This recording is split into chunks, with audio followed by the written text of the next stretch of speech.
चलिए साथियों, स्वागत है आपका एजुकेशन पॉइंट चैनल में। अभी तक हम लोग प्रेजेंट का सब कंप्लीट कर चुके हैं।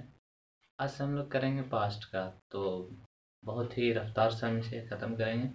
प्रेजेंट का क्लियर हो गया तो पास्ट क्लियर होने में कोई दिक्कत नहीं होगा, जहाँ तक क्या आसान हो गया। तो चलिए हम पास्ट का शुरू करते हैं। तो पास्ट शुरू करते हैं। Past indefinite.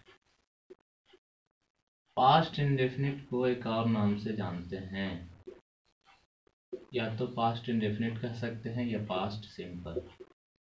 जिस तरह से प्रेजेंट इंडेफिनिट या फिर प्रेजेंट सिंपल कहते हैं, उसी तरह से पास्ट इंडेफिनिट या फिर पास्ट सिंपल कह सकते हैं। नजर आ रहा है?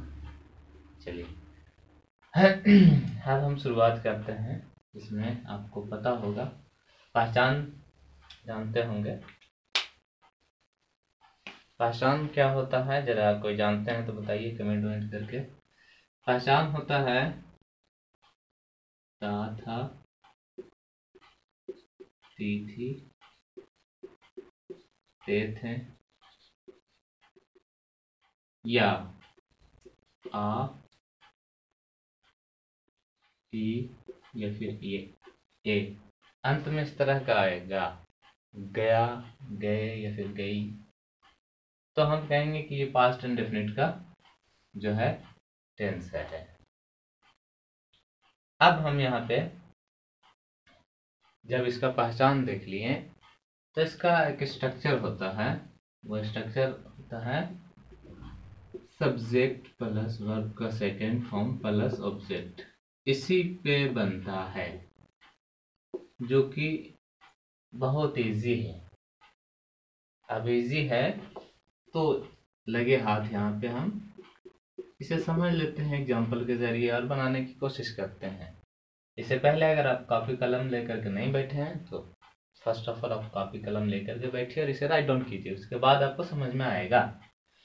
तो सबसे पहला चीज ये आपका पहचान हो गया और ये आपका स्ट्रक्चर हो गया पास्ट इंडेफिनिट। एग्जाम्पल समझते हैं। मैंने खाना खाया, आया लास्ट में, है ना? तो पहचान लेंगे इसको कि ये पास्ट इंडेफिनिट का सेंटेंस है। अब देखिए इसको हम ट्रांसलेट कैसे करते हैं। जिस तरह से आप पहचानते थे, ये आपका सब्जेक्ट हो गया, this is subject and this is verb and this is object. अब यहाँ पे सब्जेक्ट है स्ट्रक्चर के अनुसार मैंने यानी आई। वर्ब का सेकेंड फॉर्म हम आपको बताए थे कि फर्स्ट फॉर्म ईट होता है, सेकेंड एट होता है, थर्ड फॉर्म ईटन होता है और फोर्थ फॉर्म ईटिंग होता है। ये हम आपको प्रेजेंट जब बता रहे थे, पूरा क्लियर कर रहे थे, तो उसमें हम हर फॉर्म पे जिक्र किए थे थोड़ा सा। तो सेकेंड फॉर्म जो होगा एट, तो आई एट फूड। स्ट्रक्चर पे ही पूरा का पूरा क्लियर हो गया, मैंने खाना खाया। अब यहाँ पे एक और एग्जांपल ले लेते हैं। आपने अंग्रेजी सीखी, आपने अंग्रेजी सीखी।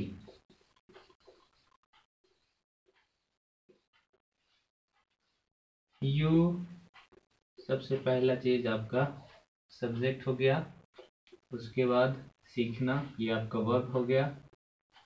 लर्न का सेकेंड फॉर्म लर्न ईडी लग जाएगा, उसके बाद आपका ऑब्जेक्ट यानी या फिर एक्स्ट्रा वर्ड, तो ये आपका हो गया सब्जेक्ट वर्ब टू ये आपका ऑब्जेक्ट।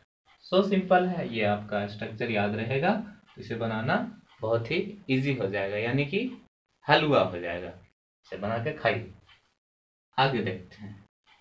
सेकेंड में ले लीजिए, वे स्कूल गए, वे स्कूल गए। अब इसको ट्रांसलेट कर दीजिए। वे ये आपका सब्जेक्ट हो गया, जाना ये आपका वर्ब हो गया, ये अदर वर्ड हो गया, यानी दे जाना, गो, वेंट, गॉन, गोइंग। तो वर्ब का second form, they went to school. ये आपके मुकम्मल नजर आ रहा है यहाँ पे, कटने नहीं रहा। चलो ठीक है, देखिएगा कटेगा तो आप लोग भी बताइएगा कमेंट करके। इसे मेरा कैमरा में लगता है सो रहा क्या। आगे इतना आप समझ गए होंगे, इसे नोट कर लिए होंगे, नहीं किए होंगे तो वीडियो रोक करके नोट कर लीजिएगा। मैं आगे आपको बता रहा हूँ। आगे एक और एग्जांपल आपको समझा दे रहे हैं, मजे मजे में समझते चलिए, गाना गा गा के आप जैसे करिए करते रहिए और पढ़ाई करते रहिए, एग्जाम की तैयारी करते रहिए और पढ़ते रहिए, फलिए फूलिए खूब पढ़िए। God may bless you all, my child. Now you would like to learn something about more examples. ले लीजिए एक और एग्जाम्पल्स। मैं कहानी पढ़ती थी। इसका मतलब भी ये आपका इंडेफिनिट का ही इंडिकेट कर रहा है, पढ़ी या फिर पढ़ती थी। तो ये आपका सब्जेक्ट हो गया as usual, and this is your verb and extra word.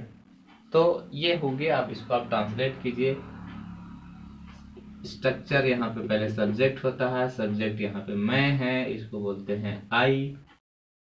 पढ़ना ये वर्ब है, second form read, red, red, reading.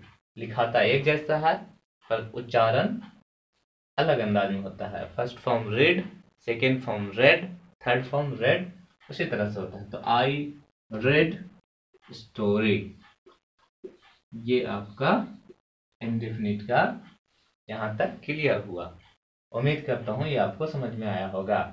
अब तेजी से आगे की ओर हम बढ़ते हैं। एक और बात, इसको आप एक तरह से और ऐसे लिख सकते हैं कि मैं कहानी पढ़ी, इसका भी मतलब सेम होगा। पढ़ती थी, सॉरी यहाँ पे मिस्टेक हुआ है, हाँ, पढ़ती थी या फिर पढ़ी, बात दोनों एक ही बोल रहा है, तो ट्रांसलेट दोनों का एक ही तरह से होगा, बस अंदाज सेम है ना। बोलने का अंदाज थोड़ा अलग है, लेकिन जो अंग्रेजी में ट्रांसलेट होगा वो आपका ये होगा। तो उम्मीद करता हूँ ये आपको समझ में आया होगा। अब हम आगे की ओर बढ़ते हैं। इसमें निगेटिव में थोड़ा सा सीख लेते हैं कि निगेटिव में कैसे ऐड होता है, क्या चीज लगा देने पर वो सेंटेंस जो होता है निगेटिव होता है। तो एक छोटा सा जो आप पढ़े होंगे, हेल्पिंग वर्ब ऐड होता है निगेटिव बनाने के लिए, देख लेते हैं हम लोग। तो निगेटिव बनाने के लिए क्या करना होगा, लीजिए। निगेटिव सेंटेंस के लिए, ये अफर्मेटिव सेंटेंस के लिए था। निगेटिव सेंटेंस के लिए हम आपके लिए लिख दे रहे हैं सब्जेक्ट प्लस हेल्पिंग वर्ब इसमें आता है, और वो हेल्पिंग वर्ब है क्या, रेड से इंडिकेट कर दे रहा हूँ, डिड, प्लस नॉट।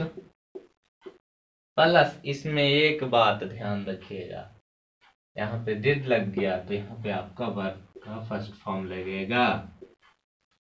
अब यहाँ पे कोई कंफ्यूजन नहीं करने को। अब यहाँ पे समझ लीजिए, डिड लगा है तो यहाँ पे वर्ब का फर्स्ट फॉर्म रहेगा, क्योंकि ये जगह डिड ले लिया है। इसी से जाहिर हो जाएगा कि ये पास्ट इंडेफिनिट का नेगेटिव सेंटेंस है। तो इसमें ले लीजिए कि एग्जांपल ले लीजिए, मैंने खाना नहीं खाया। मजे मजे से सीखते चलिए। देखिए ये नेगेटिव आ गया है ना। As usual this is subject and this is verb and this is आपका एक्स्ट्रा वर्ड या other word, OW other word या फिर ऑब्जेक्ट के अंतर्गत इसे रखा गया है। अब चलिए इसे हम ट्रांसलेट करते हैं। सब्जेक्ट है मैंने यानी आई। अब यहाँ पे सब्जेक्ट मैं लिख दिया। अब बिल्कुल एकदम स्ट्रक्चर पे लिखते जाइए, आपको समझ में आ जाएगा, हलवा हो जाएगा। Helping verb subject plus did, I didn't या डिड नॉट, इट, एट यहाँ पे नहीं होगा क्योंकि यहाँ पे डिड आप लगा चुके हैं। I did not eat food. उम्मीद करता हूँ ये समझ में आया होगा, क्योंकि बहुत ही इजी है। अब देख लीजिए एक और एग्जांपल आपके लिए मैं लिख दे रहा हूँ। सेकेंड एग्जांपल कि तुम अंग्रेजी नहीं सीखे, तुम अंग्रेजी नहीं सीखे। दिस इज सेकेंड एग्जांपल, सीखे। And now we are trying to translate this example. This is subject and this is verb and extra word और ऑब्जेक्ट के अंतर्गत ये आता है। अब इसे ट्रांसलेट कर लीजिए। फर्स्ट ऑफ ऑल आप चले जाइए यहाँ पे स्ट्रक्चर पे, आपको स्ट्रक्चर याद होगा, बन जाएगा, बहुत ही आसान है, हलवा। देख लीजिए मजे आएंगे। सब्जेक्ट है तो यहाँ पे सब्जेक्ट है तुम, तुम को बोलते हैं यू। तुम अंग्रेजी नहीं सीखे, यू फिर लग जाएंगे डिड नॉट, यू डिडंट। अगर शॉर्ट में लिखना चाहते हैं तो इस तरह से लिख सकते हैं, डिड लिख करके एन लिख दीजिए, ऊपर कॉमा लिख दीजिए, डिडंट। ठीक है, लेकिन ज़्यादा शॉर्ट मत लिखिए, शॉर्ट के चक्कर में गलती कर दीजिएगा। You did not learn first form रहेंगे, आगे है इंग्लिश। देख लीजिए स्ट्रक्चर फिट हो गया। सब्जेक्ट है, यहाँ पे सब्जेक्ट आ गया, डिड है, नॉट है, ये भी आ गया, एंड वर्ब का first form learn and A object या अदर वर्ड्स आपका ये फिट हो गया। तो उम्मीद करता हूँ कि ये नेगेटिव का भी आपका क्लियर हो गया।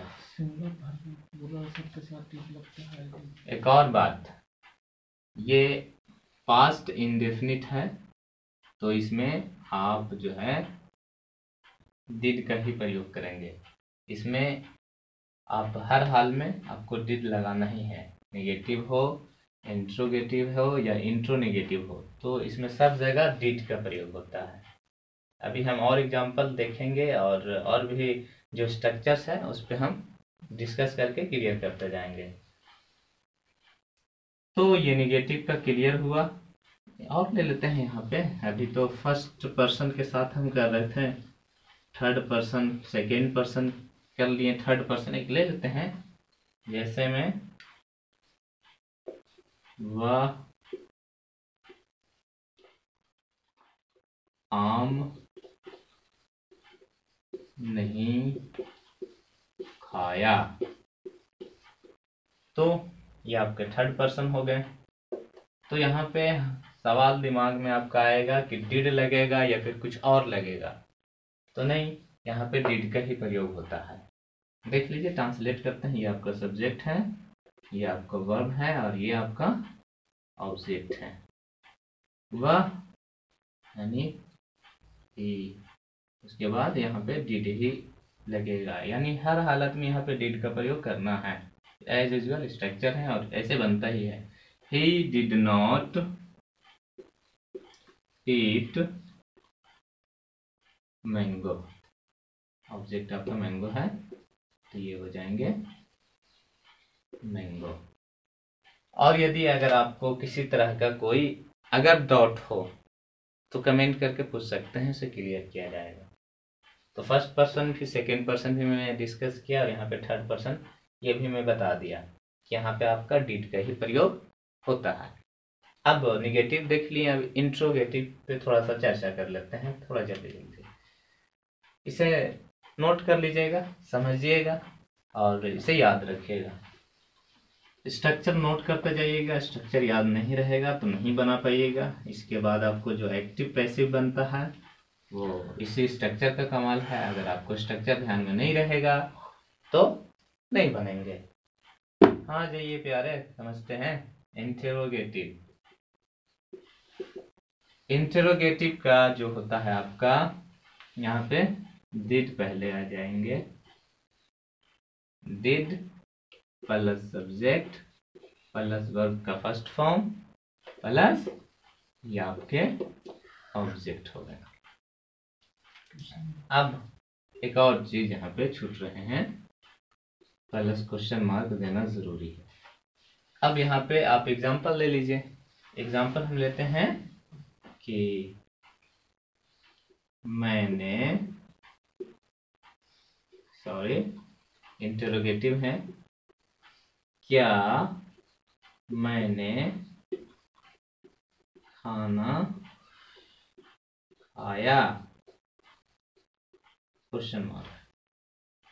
अब देखिए यहाँ पे है क्या पहले है और ये सब्जेक्ट आपका बाद में है। स्ट्रक्चर के अनुसार पहले डिड लगेगा, उसके बाद सब्जेक्ट हो जाएंगे, उसके बाद वर्ब, ये आपके वर्ब हो गए और ये आपके ऑब्जेक्ट हो गए। तो इसी पे फिट कर लीजिए। पहले डिड लगेगा, क्योंकि पास्ट है इसलिए डिड आप प्रयोग करेंगे ही।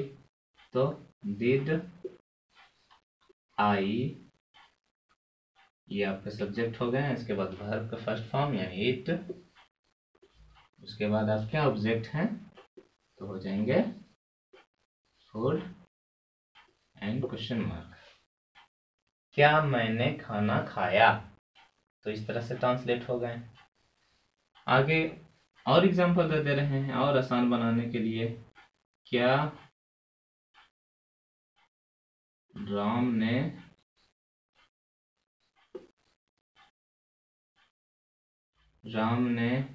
खाना खाया, खाना खाया क्वेश्चन मार्क, तो हो जाएंगे इसी तरह से। पहले डिड हो जाएंगे, उसके बाद राम, उसके बाद ऑइट वर्ब का फर्स्ट फॉर्म, उसके बाद क्या हो जाएंगे फूड क्वेश्चन मार्क।